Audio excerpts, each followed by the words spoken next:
All right.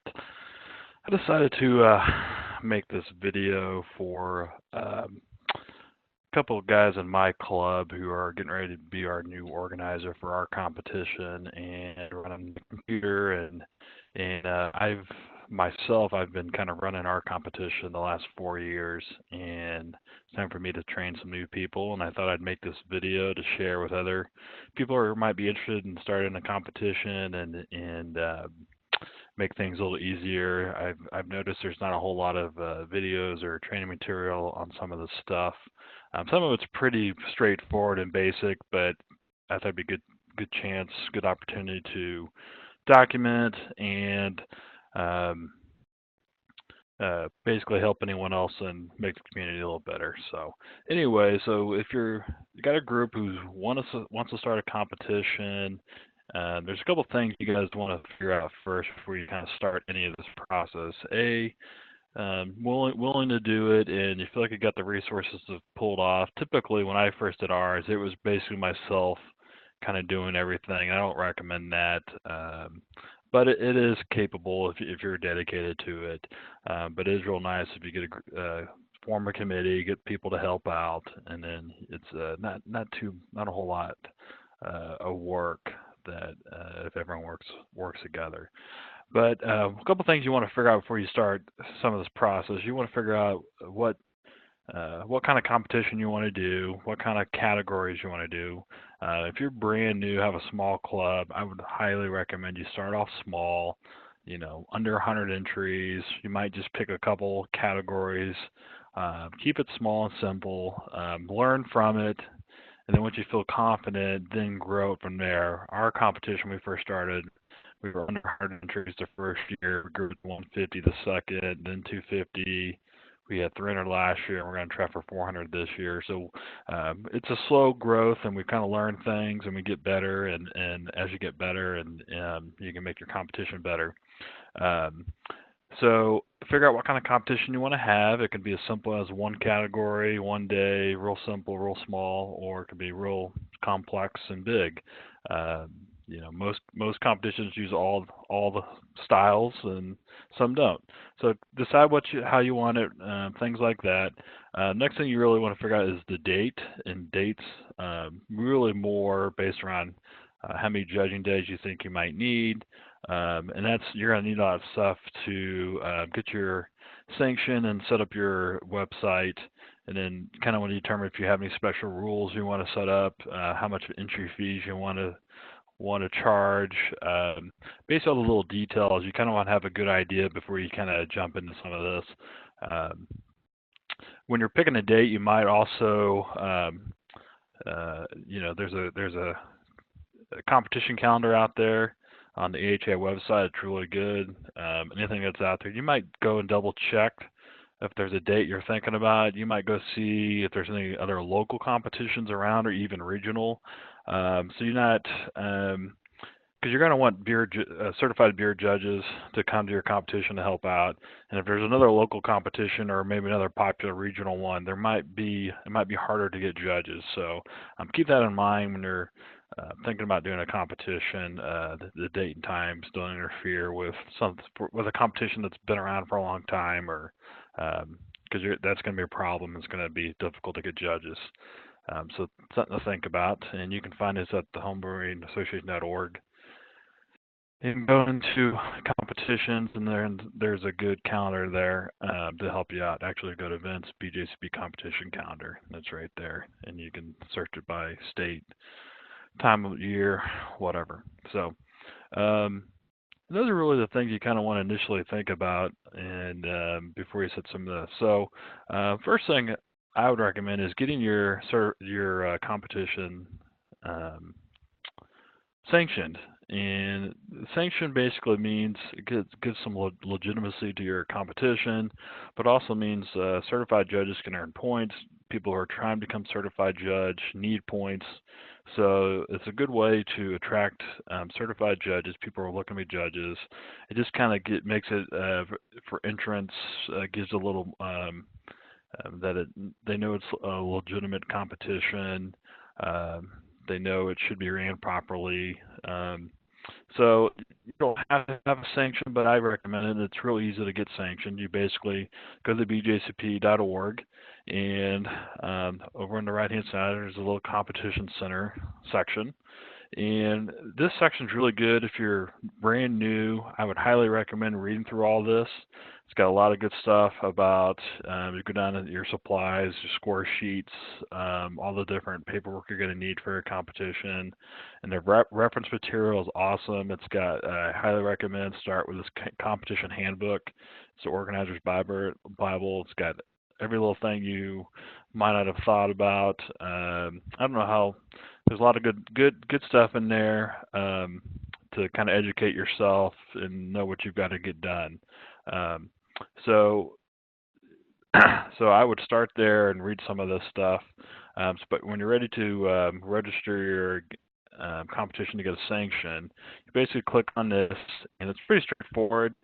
You pick your competition date, your name, your competition, street address where it's going to be located at, what entry fee you're going to be charging, who, if you have a club that's sponsoring, if you got a website,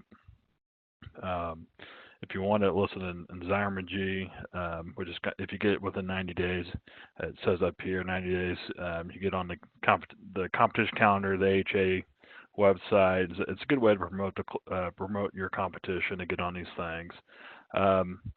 If you are already a certified BJCP member, you get a $5 discount. So if you log in, and it's not working today for some reason.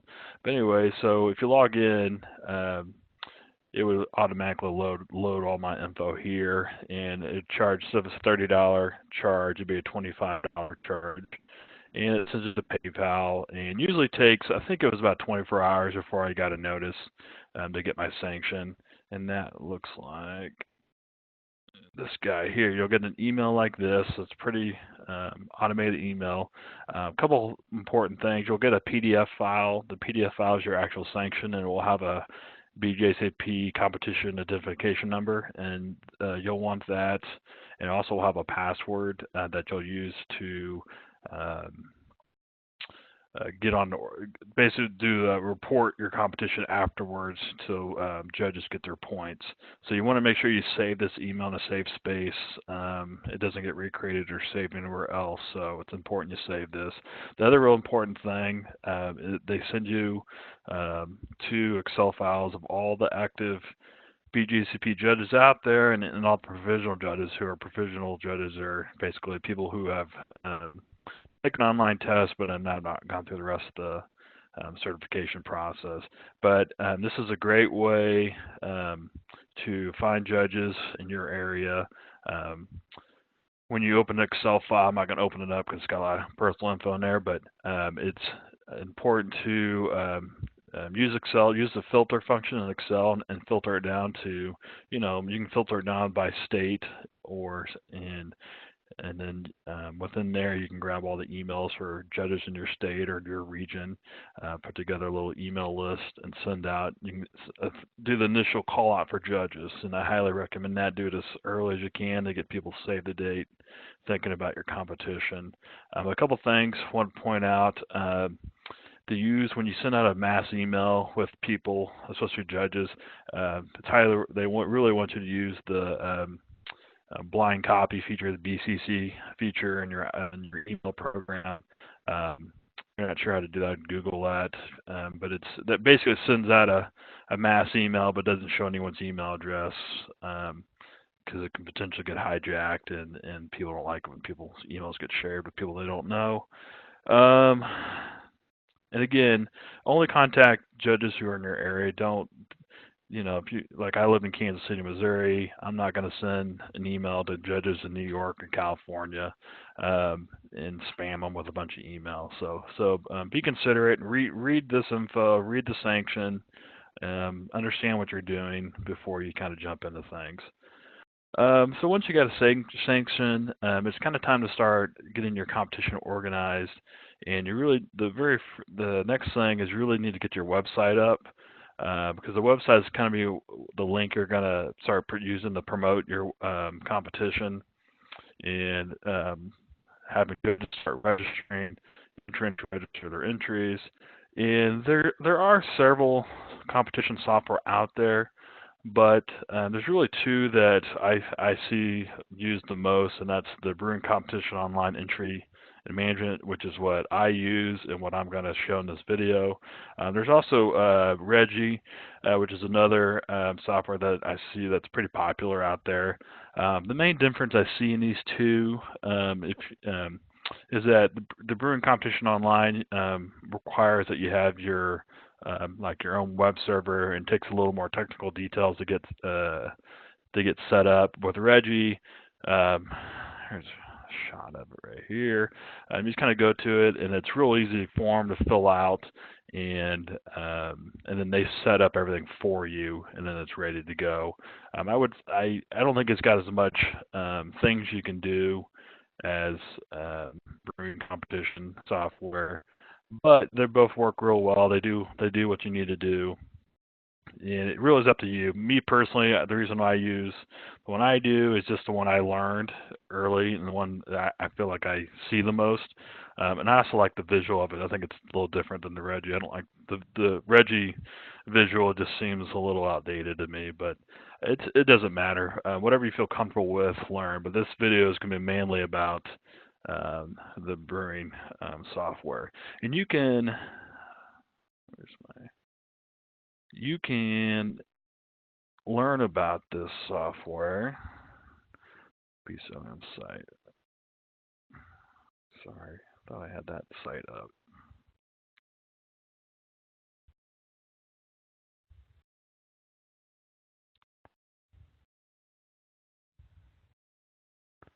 Oh man.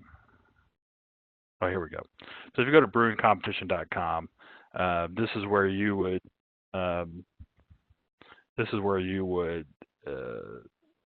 go to get the software, and it's got some instructions. If you go to help and go to installation instructions, it kind of breaks down what you need to do to set this up. Again, it's a little more technical. I personally have a IT guy in our club that he hosts his own web servers, and this is what he does for a living. So this to him was really easy to do. I've asked him to actually put together some instructions. We might create a YouTube video or about this also, how to set this piece up. But this is where some people get caught up. It's not exactly the easiest thing to set up if you're not a technical person. But if you have a technical person, this should be something fairly easy. They need their own web server that uses mainly uses PHP and MySQL. So you get those two things installed on your web server, and then you kind of you download the software here and follow the instructions. And again, this is really yeah, it helps to have someone who knows kind of what they're doing. But I will say that they are constantly putting out a new version of this, and if you contact them, they're usually pretty quick to respond, depending on the time of year. But they do a good job of improving this and adding a lot of cool features. And that's kind of what we use for our competition. So anyways, once you follow this process, you'll have a setup screen to kind of initially start, and this is kind of what the main part of the video is going over. So it's real straightforward. There's one button you can click. It kind of has a little list over here of the steps you're going to go through in your setup. So the first thing you want to do is you want to install the database tables and data, and it'll say, are you sure? Yes. All right. It's real quick. You want to make sure you've got all green checks for everything that's installed. Okay. And that's status table, everything's installed. So we can do continue now. All right, so the first thing, you're going to create the first user on here. And again, this is going to be your main admin user, so myself. And I'm setting it up.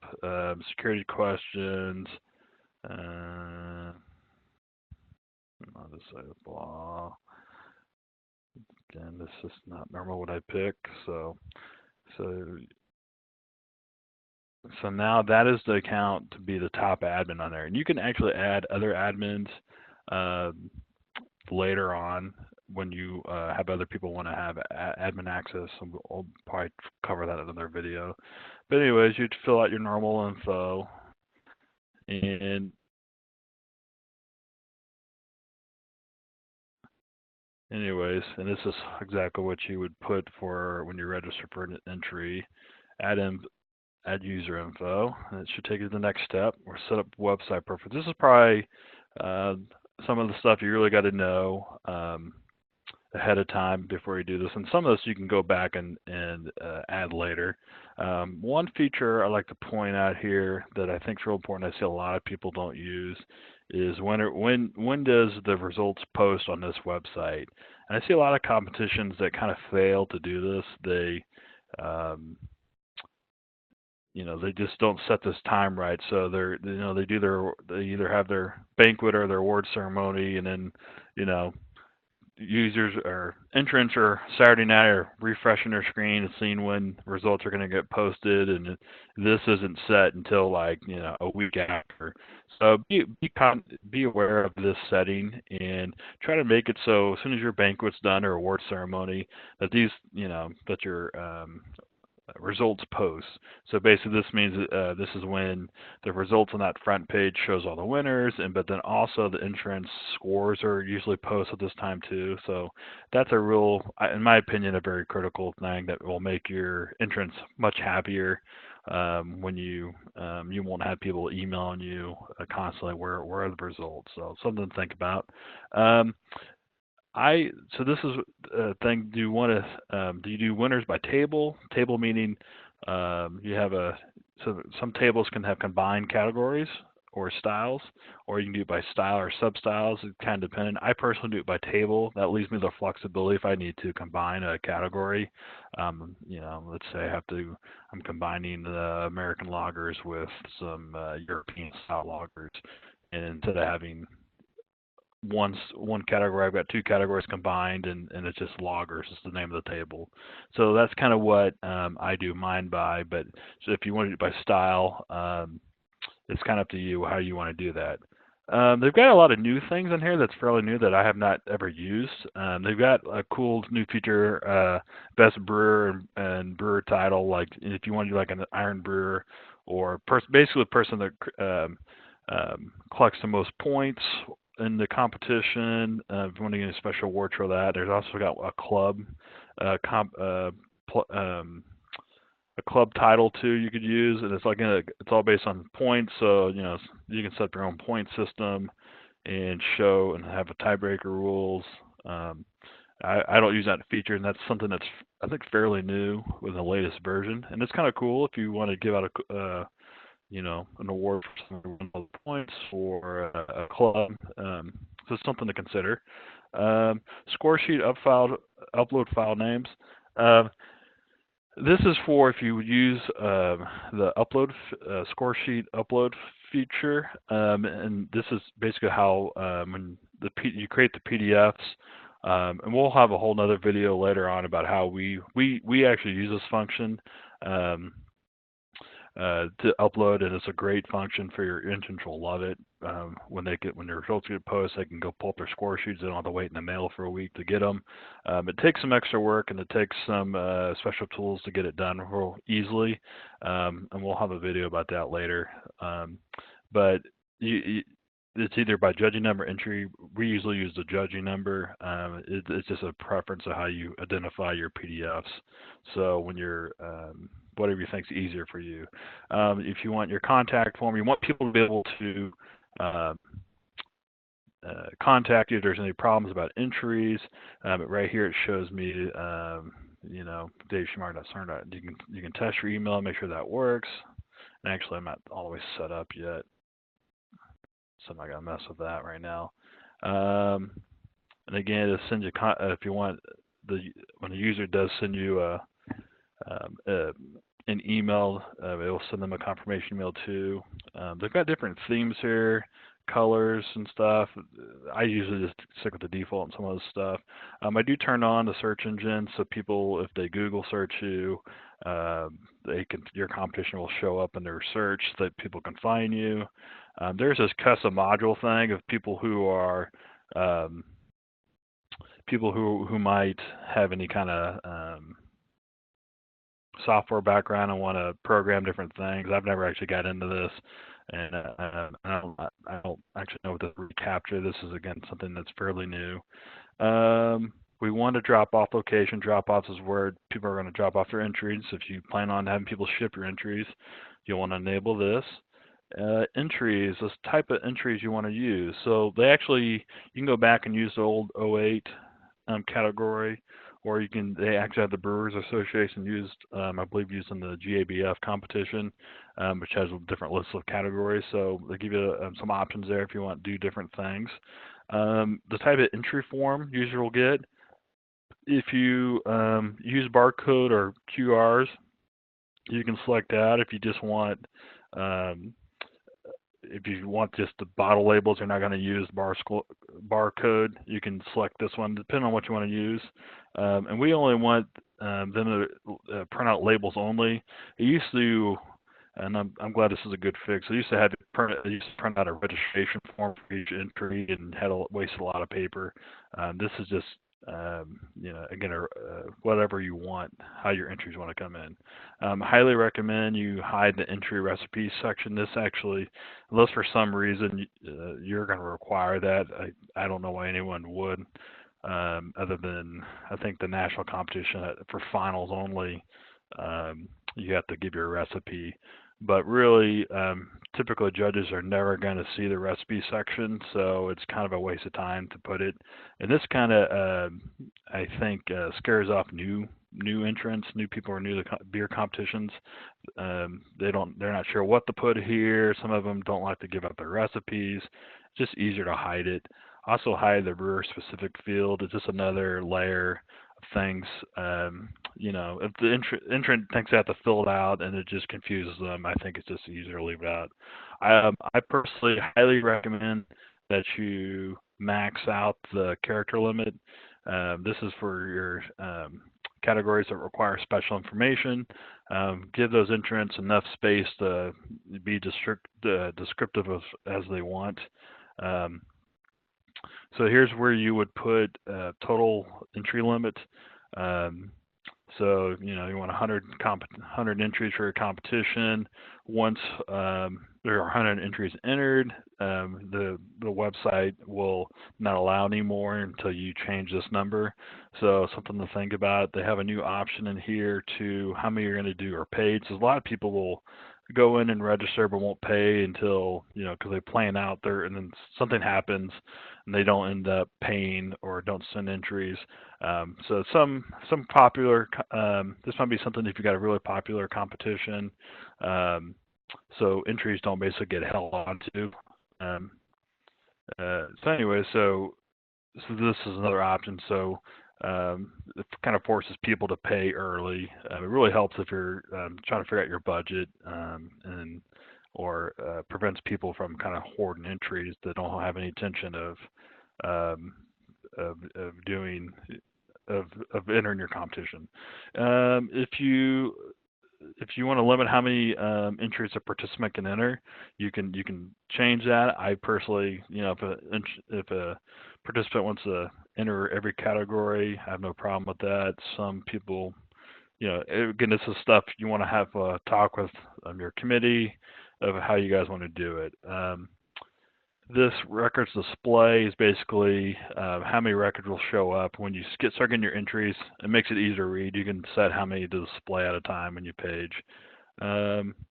If you want things to automatically purge, I don't really use this function too much. I'll go manually purge things as needed, and you can click on this and it kind of gives you a little more info of what that means.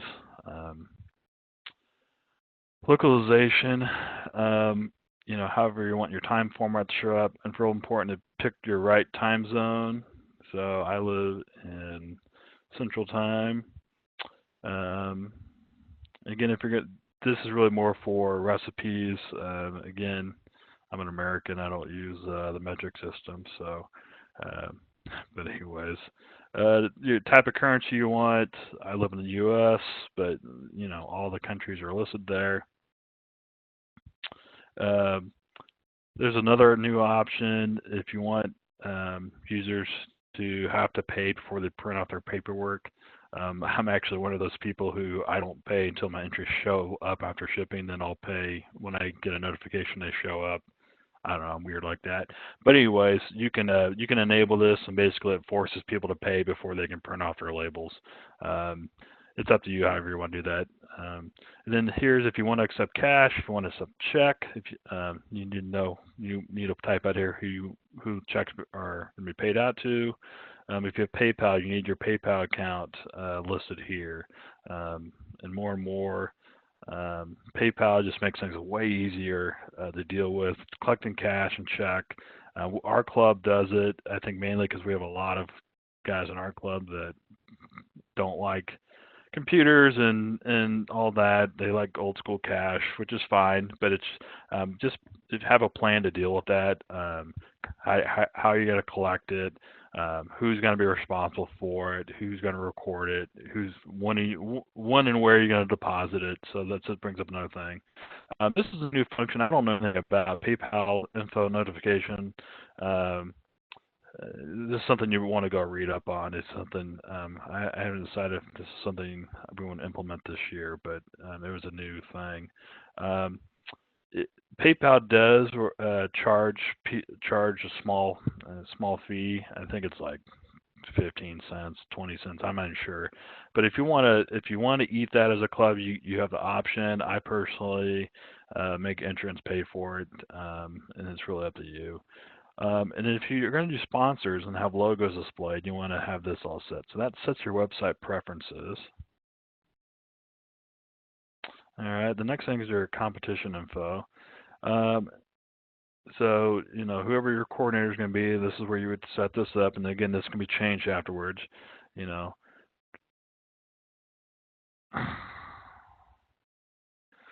This is where you would set up your fake competition, your BJCP competition ID. It's not required, but it does help when you're getting ready to do your this print off a nice report for BJCP judges points when you're getting ready to do your organized report if you're sanctioned. Again, this number is in that PDF that was sent after you filled out your sanction through the BJCP website. That's where you find that ID. Who's hosting? My club, Missouri Mashers.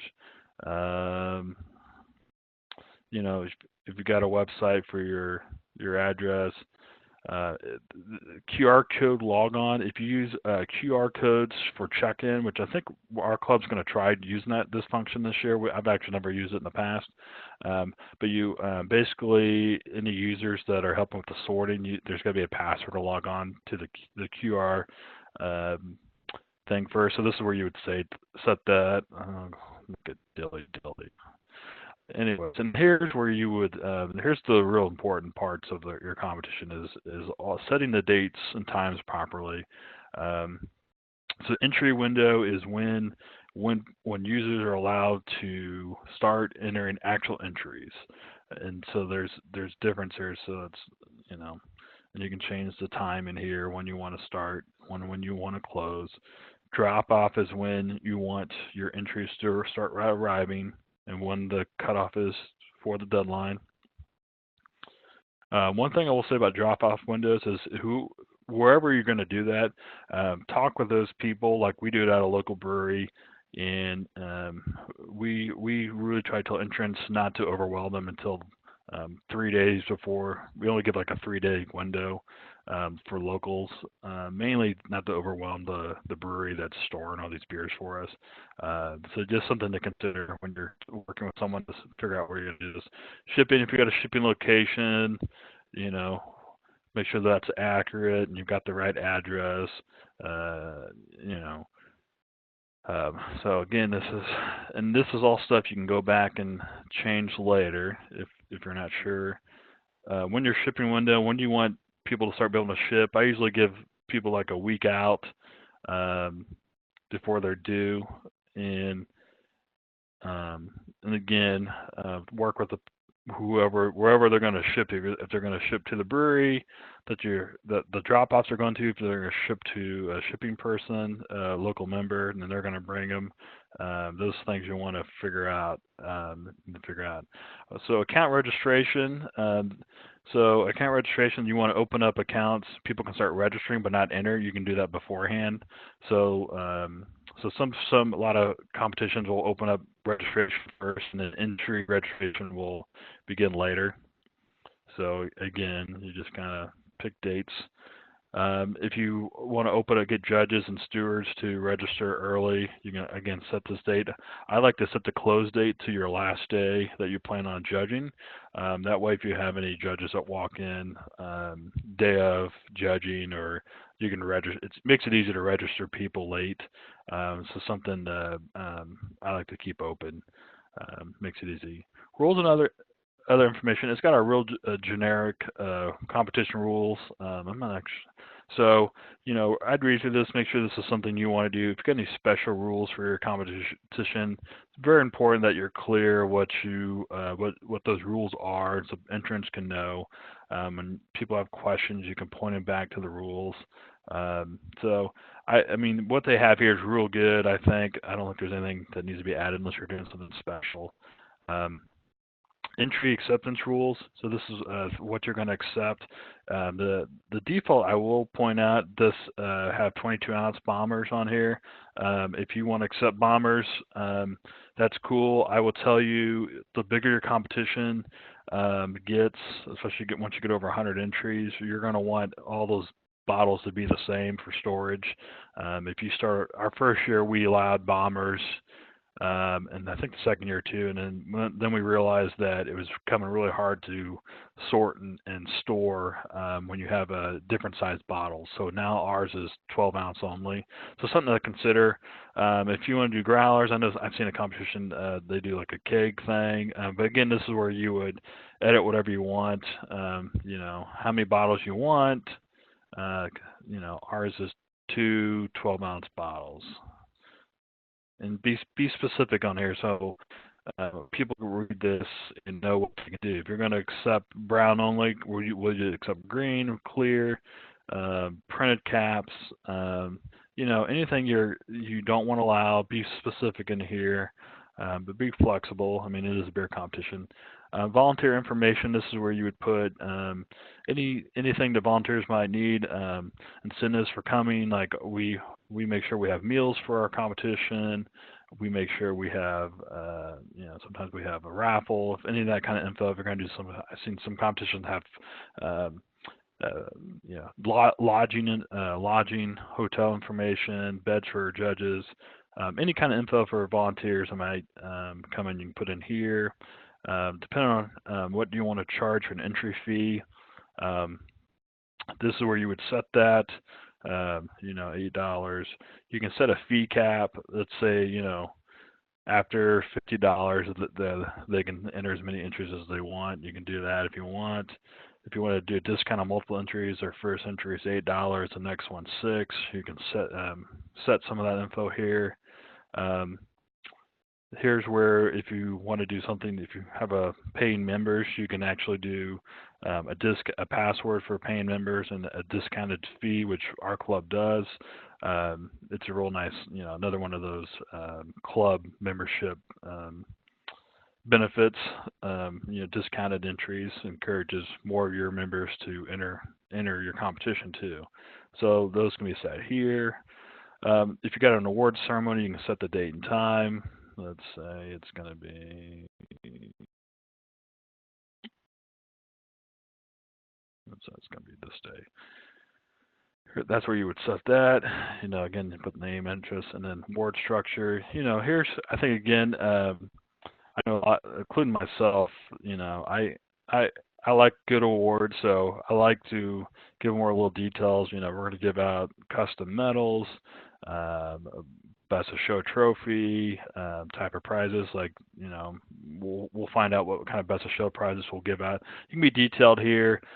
Me personally, I like giving the entrance details, so give them all the info they want. Info about how score sheets and awards and medals are going to get. I like to be specific here. Our club, we use we scan all our score sheets and they either get emailed or loaded up. So I'll change. I would change this and tell people that that's how they're going to get their score sheets. I'll make a comment here about what day we're going to ship out medals. Be as transparent as you can, but also give yourself some flexibility. If you got any extra things you want to say about the best of show, you can list them here. And then if you've got any circuit qualifying events, like Midwest Humber of the Year, High Plains, I know there's a lot of circuits out there you can list out there, and this is where you would update your competition. And then once you've got that figured out, so it's not letting me do it. So that's a good thing to point out. Let's see what it's not liking me. What's a lot? Oh, I never set an open date. Okay. So it does give you a little bit of a, doesn't allow you, are some things you've got to have before you can move on. And again, you can go back and edit this later.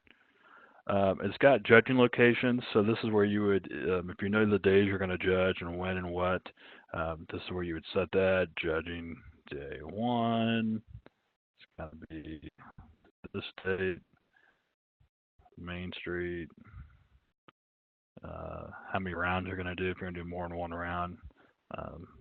I always use that as 1. I don't plan on doing more than one round a session.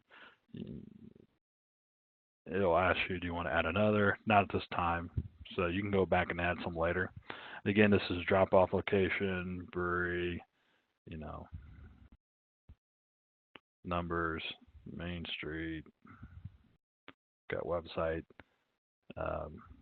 I like to put if you're going to use a brewery, one thing I like to put in there is the dates and time the brewery is actually open, so people know. Not the brewery we use is not open every day, and they're not open. They've got a specific time, so make notes. Let your entrants know. I also like to make a little note to please buy a beer from the brewery to support them. So again, hit that. I'm not going to add another drop off. You can have more than one location. We did that one time where we had, they could drop off all the local brew shops, and I take some coordinating. I personally, it's way easier to have one drop off place, one shipping location. So here's where you would designate your accepted styles.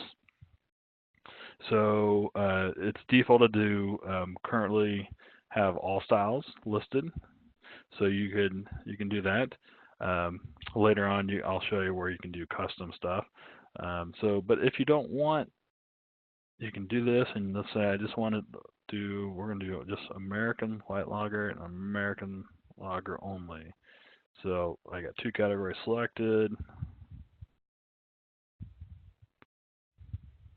Setting judging preferences.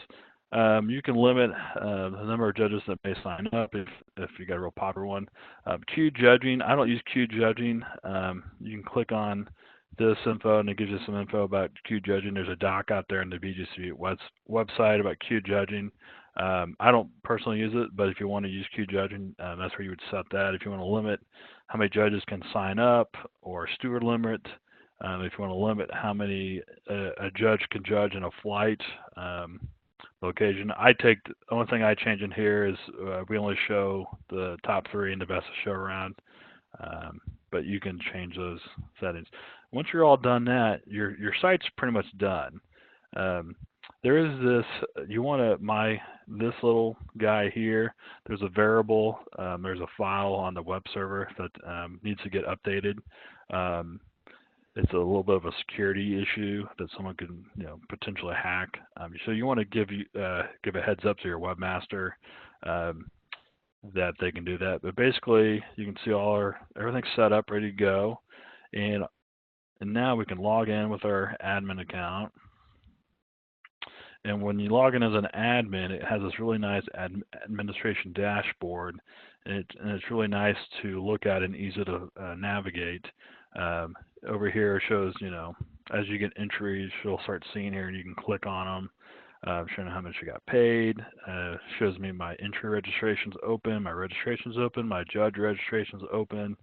Um, if there's anything we just went through you want to go back and fix or change, there's two places. The first one I'll point out under preferences, there are your website preferences, and those are all those first things we did.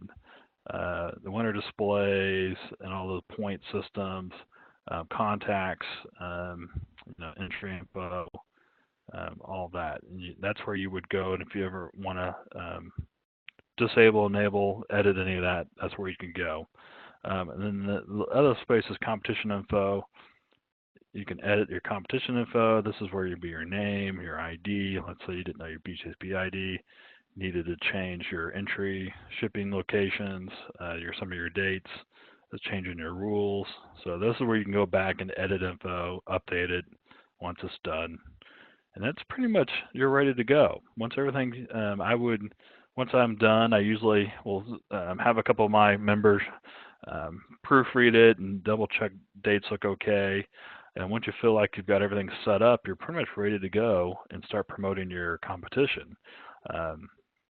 And so then that brings up my last point on this video is once you've got your website, I highly recommend the use of social media. It's so easy to create a Facebook page or event and use Twitter. They're great free tools to promote your event and get people attracted to it. It's also a great tool to promote any sponsors you might get as you're going throughout the process. It's something I think is important to do, and I don't see enough clubs do it. So I highly recommend setting up, if you don't have a club Facebook page, setting up a competition Facebook page and a Twitter handle so you can really promote your competition, communicate, and make your competition better. One thing, a couple other little things, you can go, this is where you can add, let's say I need to add another judging location, I can hit manage.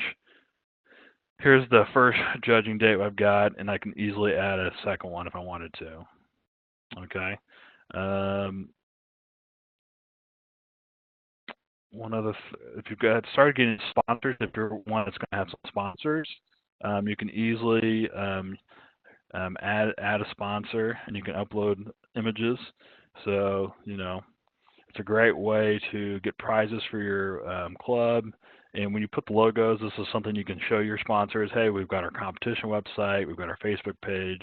It's great to promote any kind of sponsors you might have, and have the links there. And it's really easy. Just click on it, and you fill out the info, and the logos will show up. So to get back to the admin dashboard, if you're on the home page, just point out this little admin thing, admin dashboard. I think I'm going to stop here for this first video. Again, this kind of gets you going, and you can start promoting it. And then the next video I'm kind of going to cover is once you start promoting it and you start getting people entered, is kind of covering how to manage entries and participants, and how to start planning out your judging dates and your flights. But hopefully this helps some people. Please let me know if you like this video, if there's anything you would do different. Love to hear any comments, and hopefully this will help people in the future to make better competition. So thanks for listening, and talk to you later.